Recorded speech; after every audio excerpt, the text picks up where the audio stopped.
Hello friends, welcome back to my channel. तर friends, आज आपण करणार आहोत डाईट सलाड. खूप इझी आणि झटपट होऊन जातं. तर यासाठी मी घेतलेला आहे गाजर, काकडी आणि कांदा.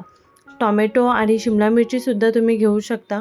तर इथे मी सर्व कट करून घेतलेला आहे. अर्धी काकडी, अर्धा गाजर आणि अर्धा कांदा मी कापून घेतलेला आहे. तुम्ही तुमच्या आवडीनुसार कट करू शकता. इथे एक हिरवी मिरची घेतलेला आहे, लिंबू, कोथिंबीर, मीठ आणि शेंगदाणे भाजून मी 2 भाग होतील असे कुटून घेतलेले आहेत. त्यानंतर आपल्याला सर्व जे कट केलेलं आहे ते आपल्याला एका बाउलमध्ये सर्व टाकून घ्यायचं आहे. सलाड खाल्ल्यामुळे पोट भरलेलं राहतं आणि जास्त खायची इच्छा होत नाही, तर त्याच्यासाठी डाईट फूड म्हणून खूप बेस्ट आहे सॅलड, तर तुम्ही घेऊ शकता. तर इथे सर्व मी टाकून दिलेलं आहे. त्यामध्ये तुम्ही पाहू शकता शेंगदाण्याचे मी 2 तुकडे करून घेतलेले आहे. त्यानंतर आपल्याला चवीप्रमाणे मीठ टाकून घ्यायचं आहे आणि त्यानंतर लिंबाचा रस.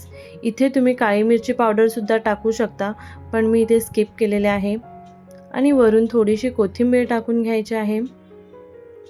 तर अशा पद्धतीने आपल्याला लागणारे सर्व इन्ग्रीडियंट्स मी टाकून घेतलेले आहेत आणि आपल्याला हे सर्व व्यवस्थित चम्मचने मिक्स करून घ्यायचं आहे.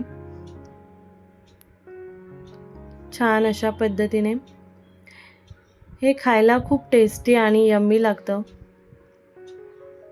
आणि तुम्हाला डाईट फूडमध्ये लेमन रोज रेग्युलर तुम्ही काही पण घेता, आपल्याला त्याच्यामध्ये लेमन यूज करायचंच आहे.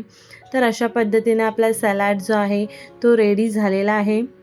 तर फ्रेंड्स, तुम्हाला जर माझे व्हिडिओ आवडले असेल तर प्लीज लाईक करा, कमेंट करा, शेअर करा आणि माझ्या चॅनलवरती नवीन असाल तर चॅनल सबस्क्राईब करा. Bye bye.